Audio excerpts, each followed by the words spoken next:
A second set of ways in which we can solve this adverse selection problem is that sellers can in some way signal their product's quality.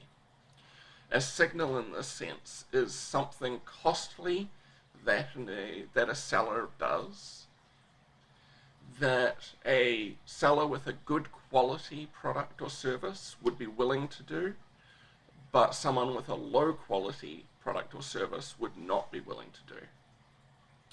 So an example of this is a college degree. A college degree in some sense serves as a signal to employers that you have some degree of quality. Now, how do you get through a college degree? Well, at least one of two things is going to have to be true. Either you're going to have to be smart, or you're going to have to work really hard. If you're not smart, you can make up for it by working hard. If you're not willing to work hard, you'd better the hell be smart. Otherwise, you're probably not going to get through that degree. So now, as an employer, I see someone with a college degree, and I think to myself, well, they have some good attribute that'll be useful for me. Either they're smart and can learn things quickly, or they are hardworking. Either of those is good for me.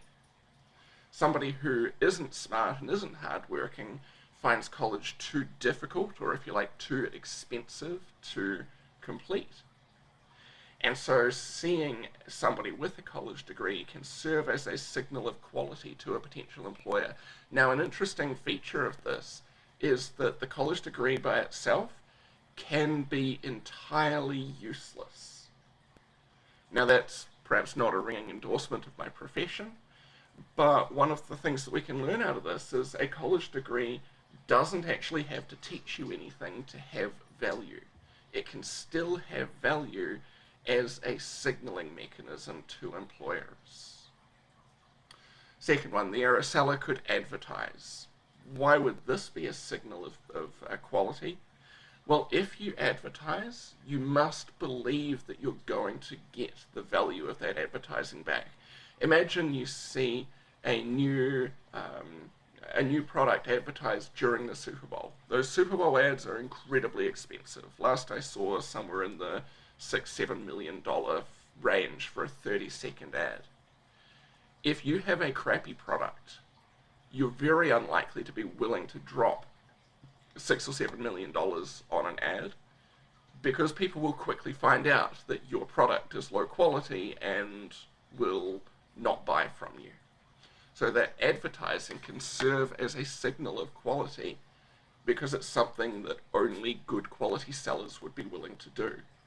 For warranties, let's have a look at the example on the next slide here. Hyundai, the car company, had a problem back in the 1990s where it had developed this reputation for producing relatively low quality cars. So they faced this issue of how do we fix this perception? We can produce good quality cars, but if everybody still believes that we've got bad quality cars, then we're not going to be able to break out of this perception that people have, or at least it'll take too long for us to break out of this perception. So what they did was they introduced a really generous warranty, up to 10 years, 100,000 miles for most of the what they call powertrain components, things like the engine and transmission and so on. Now, if you have still a low quality car, then you're going to be on the hook for lots and lots of repairs. So then the only way that Hyundai would be willing to offer a warranty like this is if they had actually improved the quality of their cars.